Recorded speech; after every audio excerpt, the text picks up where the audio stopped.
Alright, here we are inside the truck. Today I'm going to show you about some features on the Qualcomm, as well as macros and how to get logged in. So let's take a look. There's a few other types of Qualcomms we have out on the fleet, so yours may vary, but essentially they're all the same. You'll have your home button, your volume buttons, and any other arrows in between or keypad. But you've got a few options. You can go to messaging here, that'll show your inbox and outbox. And you can clean those up as needed, but also you can log in with your driver code. We'll do that in a minute. And then when you are logged in this case I am not yet, it will show you your hours of service. It'll show you all your 70, your 11, your 14 if you are on e-logs.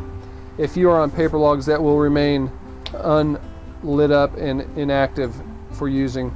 Some of the newer Qualcomms are used for scanning, and you may have one of those. And that's it. You know, if you have any questions on how to use it, get with dispatch or road assist. Hopefully this video we're about to show you will take care of all the questions you have. Now I'm going to talk a little bit about the Qualcomm interface here and how to get logged in. There's a few things you need to know when you log in, and that is that you need to have your driver code provided to you from dispatch, and you need to always add QC at the end of it.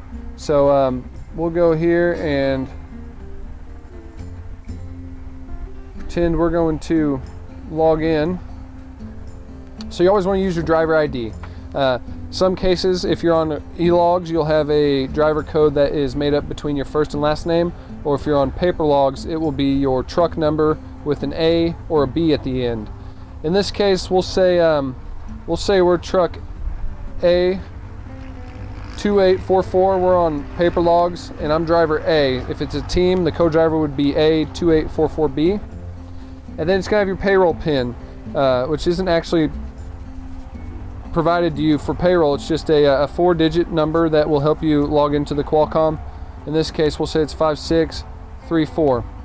Now, the most important part is, at the end of your driver code, you always need to add the QC at the end, okay? Even though it is not part of your driver code, it is the way we need to log in the Qualcomm. So it's your driver code with QC at the end, your 4-digit PIN number you can get from dispatch, and show that you're going to be an active driver, and hit OK and log in, and that's all you need to do. I'm going to be sitting in the passenger seat, so excuse that, it's just for filming purposes, but we've received our first load assignment to the Qualcomm. We're going to take a look at that. There's a few messages that come along with it, and we'll go through each one of those individually. First thing we want to do is look at the load assignment. Where our cursor's on now, I just want to hit the enter button and take a look at it and review the load before I commit to hauling it. This will tell us it's a fresh meat load, empty miles 59, loaded miles 1352 with a set point on the reefer at 26. Now if you look at the bottom there, it says pickups 1, number of stop-offs 2. So there'll be 3 total customers we're going to go to here. It's 1 pick and 2 drop. So now we know a little bit about that. Obviously, in this case it's a company driver, so the revenue to the unit is not available, but as a lease driver you'll also want to review that. I'm going to go back, and first thing I'm going to want to do is look at location 01. This is going to be picking up in Carthage, Missouri. Gives us the phone number and also the appointment time, which is 6/12 at 1700. Okay, we can make that. I'm going to go back and see where our first drop is. That's at Costco, Monroe Township, New Jersey, and that appointment's for 7:30 on the 15th. So I think we can haul this load. Look at the 90. That goes to Rocky Hill, Connecticut for the 2200 on the 15th. I think we're going to haul this load. What I want to do now is send my load commitment that is required, which is a macro 57. We'll talk more about that later. It simply states, do you commit to picking this load up? In this case we do. We want to put a Y there and just send that back to dispatch. Let them know that we are available to haul this load and we do commit to picking it up. Now once you receive your load assignment, there's a few macros you're going to want to do, and that is finding out which customer you need to go to pick it up. So that being a macro 19, which is a request for directions. Each time I get a load assignment, I'm going to want to write down the customer code. In this case, in the top right, it's ALCAR for our 01. What I want to do now is go to compose, and we're going to select a macro number over here. we're going to do 19. Whoop. There we go, 19, and it tells you I need directions too. We're going to hit enter or select.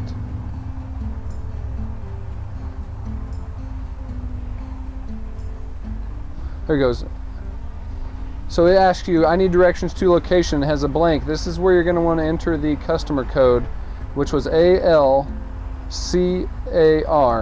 And these are really important just because this will also tell you different locations that you aren't allowed to enter from a certain way because there's a school or weight restrictions. So it's something you always want to do and not just rely on your GPS. It's going to ask if we want to confirm to send this message, and we always do. And now here in a little bit, this will actually shoot back a message to us in our Qualcomm with the directions, phone number to the facility, and the location as well as the address. We won't do that for each stop in this case, but I do encourage you to do it on each dispatch as you get them. Now, one of the most important things we want to do once we get our information, find out where we're going, is obviously drive to the place and get there on time. So when we get there on time, we want to, before we even get out of the door, we want to always send a macro 1, which is a arrived at locations macro. That's just to inform dispatch you're there. These are important because you always want to have the accurate arrival times in case we build detention, and we want those to be as accurate as possible.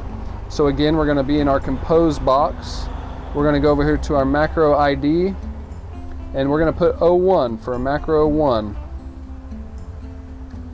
And we're going to hit enter. Now it asks what a location we're arriving at. In this case, of course, we're going to pick 01. Now the stop numbers go in numerical order. The first shipper is always your 01 location, and the last receiver is always your 90 location. Any picks or drops in between those will go in numerical order off of 1.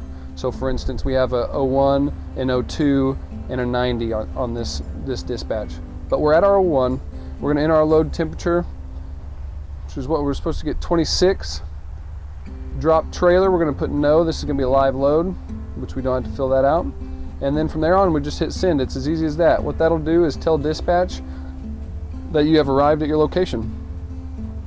Now we've arrived at the location. We've went and checked in with the shipping office. They want us to take dock 26, and we obviously back it in and get docked. That's the next macro we need to do, and we'll do these at every single facility. We'll do these macros, and this one is an 02. Again, we're back up in the corner. I'm going to send an 02. This is a docked at location. I'm going to say I'm docked at the 01. They've got me in a door. We're going to get this loaded. Estimate time of depart is, there was no seal intact. This is the first time we've been getting loaded. We have an empty reefer. Estimated depart is, I'm hoping they'll get me done in at least an hour. Pulp temp, air temp, we don't have any of that yet. We're not loaded. We'll send that off. Alright, so now we've arrived, we're in a dock, and they've given us our bills back and we're loaded. We're ready to roll down the road, and we're going to go to our 02. But before we do that, we need to always send a depart shipper macro, which is a macro 3. That is macro 03. So we'll, for sake of example, we'll go in here and do a macro 3. And it's depart shipper's location number. Again, we're at the 01 still. Is this a hazardous material? No. Not in this case, it's not.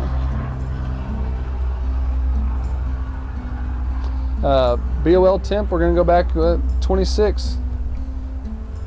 And there's no range, so it's 26 to 26. Pulp temp of my product was also 26. You always want to keep a pulp thermometer with you on the truck to test product. Number of pallets loaded at the shipper. Our bills say 22. And who signed or who loaded the load? Was it the shipper, the driver, or the lumper? As you can see indicated by SD or L. In this case it was the shipper, so we'll put a S. And there was no load or unloading fee at this point. I'm going to scroll down a little bit. How was it loaded? Was it loaded by hand or was it loaded by pallet jack? Or was it loaded on the floor, slip sheets, pallets? It was loaded by a pallet jack, and it is on pallets. Sorry, you'll put a Y there for yes. Bill say load is it SLC, SLDC, or DLC? So that's shipper load driver count. or shipper load and count or driver load and count. In this case it was shipper load and count. And again, we'll want to enter the bill of lading number as well as our total weight in pieces, which we scrolled through. They didn't want any money from us, so it was prepaid. Our weight's 42,000 on the bills.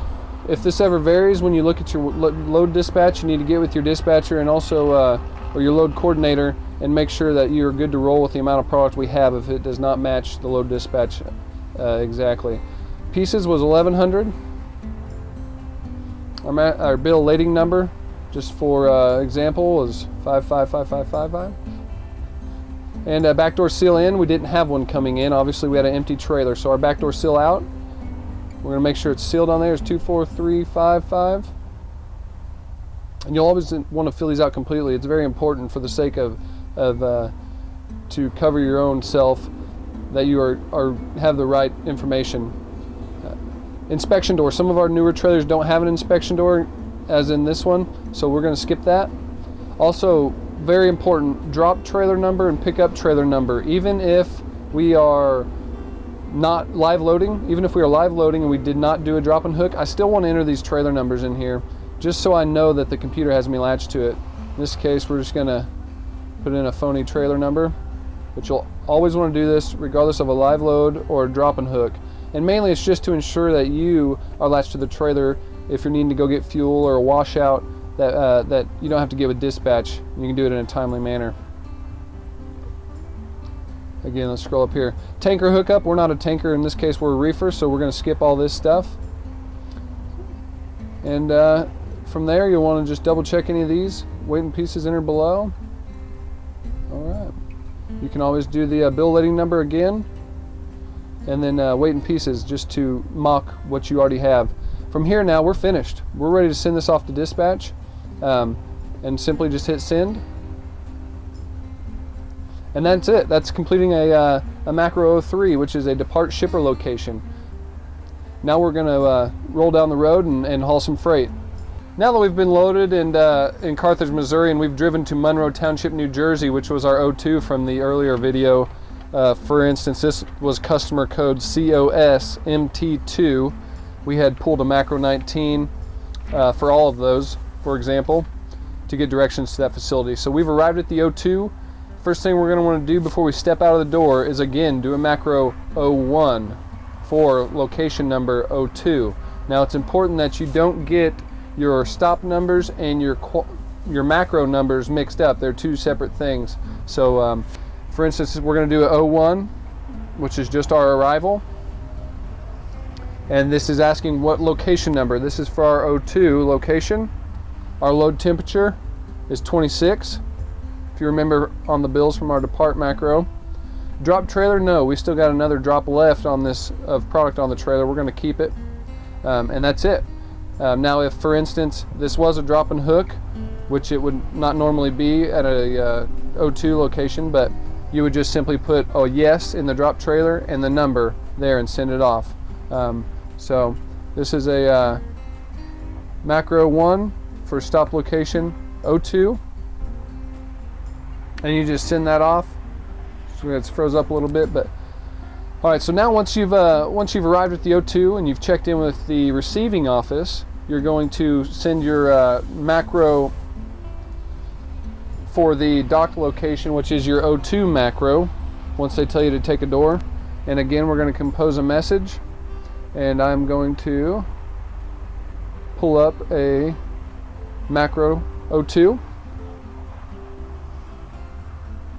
Select, and now it's asking where we're docked at. We're still at location 02, and this may take you a little bit to get used to the macros and the stop numbers, but it asks us a couple questions. Were we signed with a seal intact upon arrival? Of course we were. We want to always have that seal intact when we arrive to a facility. So I'm going to put a Y there. It will let me. There we are. Estimated time to depart is, if you're not real sure, you can leave it blank. Box temp is 26. Well, we'll say 25. And our air temp is 26. and the pulp temp of the product, we can just say 26. Do not break the seal to check the pulp temp. Wait for the customer to do it, please. And then we'll just send that off. We're letting them know that we're docked at the O2, and we're in a door and we're waiting to get unloaded. So time goes by, we get unloaded, and now we're going to get our bills handed back to us. We always want to check and make sure that there's no claims. If there is, we want to contact claims by phone number that you can get from your dispatcher. It varies on each dispatch. And if the bills are clear and they show they signed for what they actually received, we're going to go about our business and do a macro 4. That is a depart receiver location. So we're going to go ahead and fill out a macro 4. We've got our bills back, no claims, everything's clear, and we're going to hit enter. And this is depart receiver location. We're at the O2 still. Any overage, shortage, or damage? Again, this is asking us for a claim. In this case, we did not. If yes, call claims with bills in hand. Pulp temp product. Once they broke the seal, I checked it. It was 26. Number of pallets loaded at this customer. We got 11 pallets according to the bills.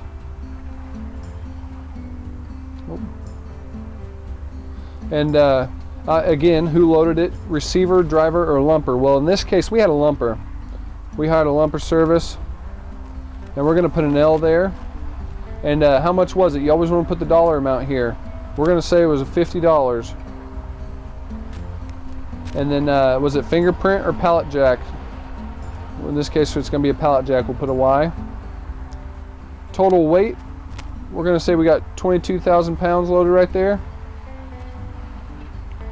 And total pieces, we'll say we got 550. And then obviously our new bill of lading number. We'll just do our 5s. And we're going to go next to the backdoor seal. And that's what the one we will be getting coming out. So we'll always want to put that seal number on there. And then inspection door, again, we don't have one. Bills signed by, they were signed by George in this case. You always want to get a name of who received the product and signed your bills. Drop trailer number, pick up trailer number. Again, just fill it out, even if you kept the same trailer.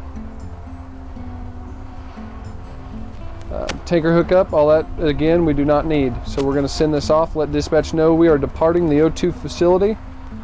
And now once we do that, we're going to check our directions and customer code for our 90, which in this case was in Rocky Hill, Connecticut, at code BURRH. That is also a drop, and this will be our final drop, so it is the 90 location.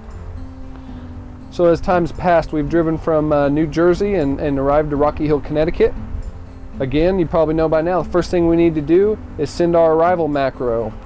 This is location number 90. This is where we're getting empty, and we're never going to have any product left over unless there's a claim, and if there is, we're going to get with claims. But for this scenario, we're going to do our macro 01 again, which is our arrival. And it asks us location number. This is the 90. Load temperature, as it has been the whole time, is 26. If the temperature ever varies, be sure to put it on there and get with dispatch, let them know. We'll ask the customer where it needs to be set. Drop trailer, no. And there's no trailer number, so we're just going to send that off. Let them know we've arrived at our 90 location. All right, we may grab lunch or use the facilities, whatever we need to do, but once they tell us to take a door after we've checked in with the receiving office, again, we need to send a macro 02, which is a docked at call. And we're at location 90, so we're docked at the 90. We're almost finished with the load. Was the sale sign for intact when we arrived? Absolutely it was. We're going to put a Y in there. Estimated time to depart, they're moving a little slow maybe. We need 2 hours in there. It's just a guesstimation. Box temp, 26. Air temps, 26. If all is great, and hopefully the pulp is also 26, and that may vary a little bit, but as long as it's pretty close, within a degree or two, it usually is not an issue. And we're going to tell dispatch we're docked. So now they've been working on us for a while, and If they have and you feel like there's been enough time expired, it's always a good idea to get the in and out times written on your bills by someone at the facility, as well as a signature. That way we can verify detention with them. But they've came to us and they said that we had no claim at the 90 and that we're good to go. They've received all product and we are good to depart there. So again, we're going to do a macro 04, which is a depart receiver, and that's for the location 90. Overage, shortage, or damage? Nope. Bills are clear. We're good to go. Pulp temp 26. Number of pallets unloaded at this receiver 11. Remember, we had loaded 22 total. And we had a lumper at this stop as well, which sometimes you may not. Who unloaded? We had a lumper, which is L. And this one here was a big one. It is 250. Be sure to always scan in those lumper receipts with your trips on separate pieces of paper. That way we can reimburse you for those lumpers. Just for the sake of the example here, we'll say this one's hand loaded and we'll click fingerprint. Total weight, received 22,000 pounds there. Total pieces, we'll say 550. And bill lading number, again, we're going to just kind of fudge that and make that up. But you'll always want to make sure and get that on your bills accurately. Backdoor seal in. We had one, they signed it, it was accurate. And this one on the seal out, obviously there's nothing we need to put on there because this is the 90 facility, this is the last stop, there's no more product on our trailer. We just need to put the padlock on the back door and depart. And again, there's the tanker hookup. Drop trailer and pickup trailer. Just copy it from the same macros before. If you do not actually drop a trailer. Send that off, let dispatch know that you are departing the 90. That'll show you ready. Let them know that you have hours to reload and that we'll get an accurate PTA set for you and get you another load once you depart the 90. All right, now we're rolling down the road and let's say we have a flat tire on the trailer. Everybody's okay. We put our triangles out and get a hold of road assist. That's a macro 21. Now we have 24-hour road assist here in the advanced fleet program, and use them as much as you can. For instance, we're going to go to our composed box again and we're going to do a macro 21. This is going to ask you for a little bit of information. It's going to ask you what we need, what we're having issues with on our equipment. In this case, it's the trailer. Just put an X or a Y there. I'm going to go down here and I'm going to tell them a little bit about what the issue is and where my exact location is at. Mile marker, exit, truck stop. That way, you know, they know right where we're at. They can get road service sent out to us as soon as possible. So I'm going to say trailer, flat, outside, left, front, front, tire, blown in. Like I said, it's good to be as specific as possible. And we're just going to say we're at I-81. We're going to go down here and click I-81 exit 15. Need assistance. And feel free to shoot these again anytime you need to in order to get repaired and get the load delivered on time. And we'll just send that off. And for the sake of the video, I will not send that because we will have road service at I-81 exit 15 before we know it. But again, these are very important. It's offered to you 24 hours when you're in the advanced fleet program. We encourage you to use it. We have some of the best discounts and service that you can get out there on the road just because we do so much quantity with those places. So again, use it. Also inform dispatch if there's any delays in your load. All right, so now very rarely do we do high value loads, but if we ever need to, this is a macro you're going to want to know how to use. On high value loads, it is required that you go 2 hours, 200 miles past the loading facility before you take any kind of break. So you want to be sure that you are fueled, fed, and ready to roll once you depart that facility. But when we do, after we're 200 miles down the road and we need to stop, we always want to send the macro for a brake location, which is a macro 25. This informs our dispatch and security that we are stopping, one, and two, that where we're at exactly in case there's any issues. We do have some high dollar freight in the trailer, so we want to be able to tell where you're at exactly. And we'll just go back here and we're going to do a macro 25 in that top right box. Enter. Now it'll say required info: highway, exit number, name of place, and you'll just want to tell them how long you brake for as well. Well, we're going to say we're at I-12, exit 35, for example.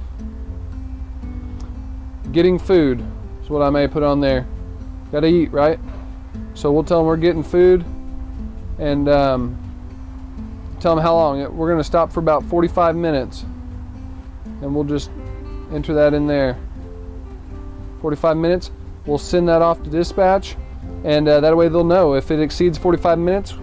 That's okay, but you need to send another macro 25 just to inform us, or else we're going to have some guys coming out looking for the freight and make sure everything's okay if we don't hear from you. But that's a macro 25 for high value loads only. No need to do them on normal loads, and just execute those as accurate as possible when you do stop after 200 miles loading at a high val facility. So now we want to obviously go the quickest route as possible, or the safest route as possible, depending if we have a hazmat load or what have you in the trailer. You're going to want to always do a macro 15, which is the Rand McNally routing. This is already programmed in for hazmat loads, so if you do have one, it will route you around. But we're going to do a macro 15. It's going to ask for a couple locations. In this case, we're going to go from the 01, the shipper, to the 90, the receiver. So it's as simple as putting those numbers in there to the 90. If there's any, if you only want miles only, you can just put the M and it will give you those miles in the routing. Or if you need to route through a city, you can look through your service directory. We have all the city and state codes in there, and that'll get you routing through there. In this case, we're ready to rock and roll. We're going to roll down the road from the 01 to the 90, and we're just going to send that off. And what that'll do is, if you wait a little bit, it will send you back all the correct routing for that 01 to the 90, and then we'll go on from there. And then this, here it is. You can look. It'll give you all the. It's telling me I have 300 messages. It'll give you all the routing. Total miles is 1365. We need to go US 71 and south, and you can just go through there and plan your whole trip out. And this is obviously the best routing possible for this scenario. Those are helpful. And that's a macro 25 Rand McNally. All right, now we all know it's important to get some of the cheapest fuel out there, and Prime has a big fuel network in order to be able to do that. And that macro is going to be a 27. That's the cheapest fuel routing and recommended fuel purchases that you need to do. Now this is something you'll want to do each day when you wake up, and fire that off when you're under dispatch only. Will it take into effect, because the market prices change every day. We keep on top of those, and it could change when you wake up. So just send it every day. We're going to go to messaging. We're going to go to compose. We're going to send out a macro 27, and that will get us the form. Now there's a thing you need to do. You need to fill out, give us a little bit of information in order to calculate where we need to have you stop for fuel. Now if you're empty, obviously we're going to give you the closest one, but let's say we got 3/4 of a tank, and we're going to just put an X in there. Capacity, you always need to fill this out. Again, it helps us calculate it. We've got two 100-gallon tanks on the side. We're going to say we got 200 gallons. Our miles per gallon estimated, we're going to say, is about 7. There's another thing you want to do is route through. If you need to route through a city, you can obviously enter that code in there again. And then this is all you really need to give it. You need to give us how many gallons you got, how much fuel you have in the tanks right now, your average mile per gallon. We'll send it off, let them calculate where we need to stop.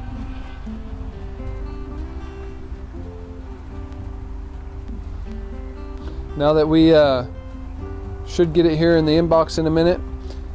This takes into effect not only the pump price and our discount, but also the state sales tax for fuel. Now it may be cheaper in one spot on the pump, but that don't mean our discount doesn't exceed that, or that the state sales tax, obviously if you're crossing state lines, it may benefit you to fuel in one side of the state rather than another. So keep in mind with that, and use that as much as possible as you can each day when you get up. All right, now you're going to be hauling a lot of prime trailers inside of our network, doing drop-in hooks and live loads. Very important you do the Macro 41, which is a pickup trailer inspection. You're going to want to walk around each trailer as you pick it up, note any damages, that way we have those on file. We're going to say we picked up trailer 111111, just for example. Will the reefer unit start? Yes or no? We always want to check that. In this case, it does start. If it does not and you have any issues with any of the trailer, you need to get with Road Assist and make sure that that's a Macro 21, make sure they're aware of it. We're going to check it. It should always be 3/4 full or all the way full. You'll want to drop trailers clean and full of fuel. Did you put your lock on the trailer? That's a yes. That's company policy. We need to get that. That's policy within the Advanced Fleet Program. We need to get that put on there.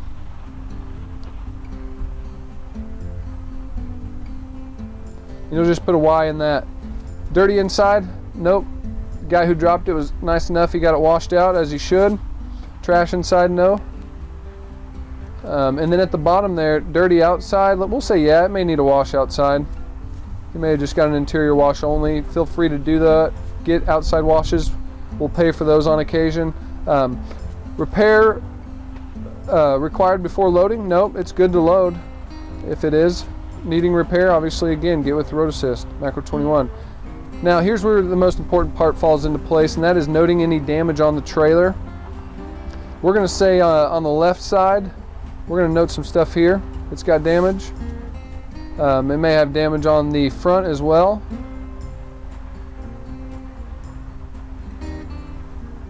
And let's say it's got a little bit of damage on the front as well. So we've got damage on the left side and the front side. You're going to go down here, and we're going to mark down what we needed. You're going to want to check the chute, open up the doors, make sure there's no product inside when you're picking new trailers up, just for safety's sake. All the tires and wheels, everything looks good. So here we're going to go and make our description on the damage. We're going to say deep gash on the left side of the trailer.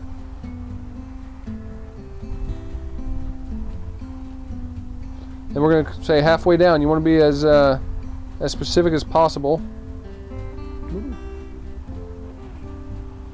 And then also we're going to say there's a few minor scrapes on the front of the trailer, and we'll just let them know about that.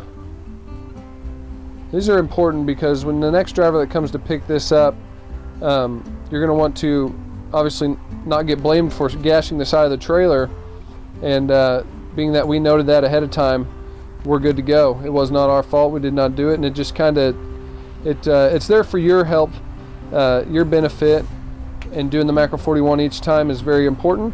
You want to do that for each trailer, and we'll go on to the Macro 55, which is a drop trailer that you will also be doing frequently.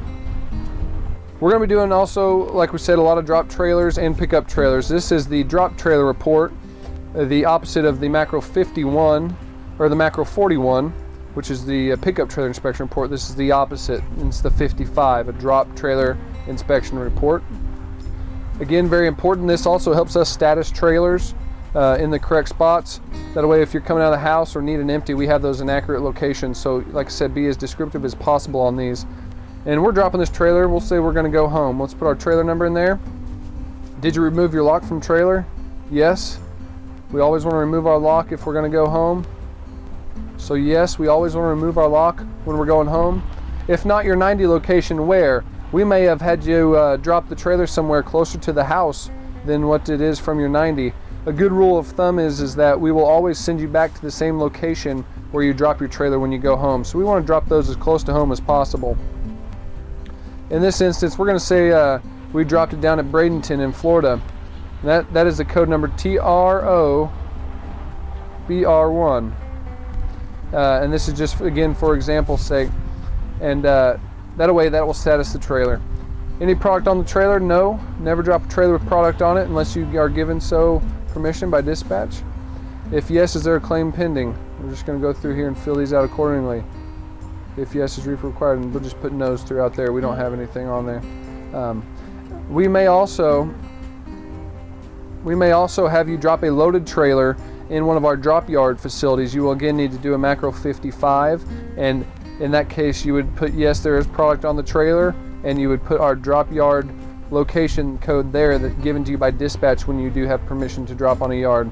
Now a good note here is do not ever send a depart receiver call when you're dropping at a drop yard facility. That's could get us in a lot of trouble if we empty the load out and it's not actually delivered. So something that we need to watch, and be sure to only do a macro 55 drop trailer report when you're dropping at a customer, and do not do a depart receiver, because that will empty the load out, and that is not the case here. But again, we're going to go back to what we're referring to with going home in Florida. We're dropping it full of fuel. Just put an X in there. Repaired, required before next load. No, it's good to go. Dirty inside. We washed it. Nope. Just fill these out accordingly. Nope.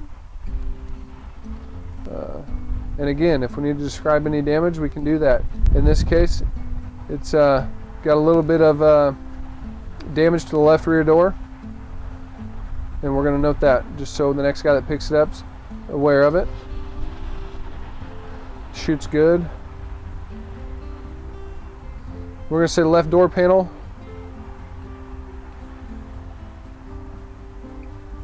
has scratches, nothing major.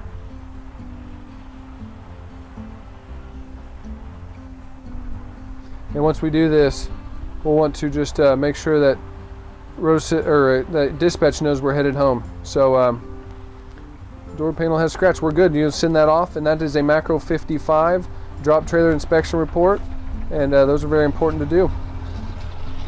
Now that we've talked about all the Qualcomm macros that you're needed to haul or deliver a load, this list can be found in your service directory book, currently on page 172, that you can get from the driver's lineup if your truck does not already have one in there. I suggest you keep that in your truck and have an updated one at all times, and it will tell you the most up-to-date Qualcomm macros we have out there.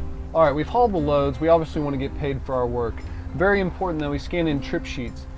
Every load is due by Tuesday at 4 p.m. Central Standard Time by that following pay week. So we want to make a detailed list of all our trip numbers. That way we can fill out these trip sheets as we go and scan them in. Some guys hold them till the end of the week. I don't recommend that, but you know, we're going to show you how to fill one out. So we're going to put in our tractor number at the top, or at here. All right, we need to put how many numbers of pages we have total. In this case, let's say we have 5, whether it be the bill ladings or lumper receipts. Any lumper receipts you want to scan in on a separate page, tape them to the page. That way you can scan them in. Fuel receipts will go on a separate blank page as well. Tape them to that. We're an owner operator, and we're going to fill out our truck number, which will be the same each week. In this case, let's go A1111, and just bubble in accordingly. Again, these are due Tuesday by 4 p.m. Central Standard Time in order to direct deposit to the owner-operator's bank that Friday, the same week. And a good thing to do is keep a notebook of all the trip numbers you've done throughout the week to fill these out with. In this case, we'll say it's 1019850, and again, bubble accordingly. Now be sure, there are some phone apps to scan in the paperwork with, TransFlow or TripPack. We accept either or, which is good, but the phone apps tend to not be as clear. All right, we need to obviously fill out the remainder of the trip sheet, and in this code, the driver name, and we're gonna say this is John Doe, excuse my handwriting, and this is gonna be July 11th.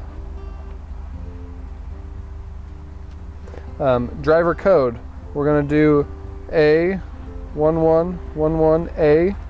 If you're on e-logs, it will be a combination of your first and last name. We're going to say what trailer we hauled this with. It was going to be 160125. And the driver 2, if you're a team, you can fill that out accordingly with your name and driver code. We're going to say this is going to deliver on July 14th. And it's going to ask for the origin state and origin city, and as well as your destination city and state. We're going to say Atlanta, Georgia. And it delivered to, let's say Jersey City, New Jersey. And again, this is a little sloppy, but when you're writing in a truck, that's something you gotta deal with. Customer name, we'll say this is Kellogg's. And again, this out-of-pocket expenses, miscellaneous expenses, you don't really have to fill out. That's for some of the company drivers here at Prime.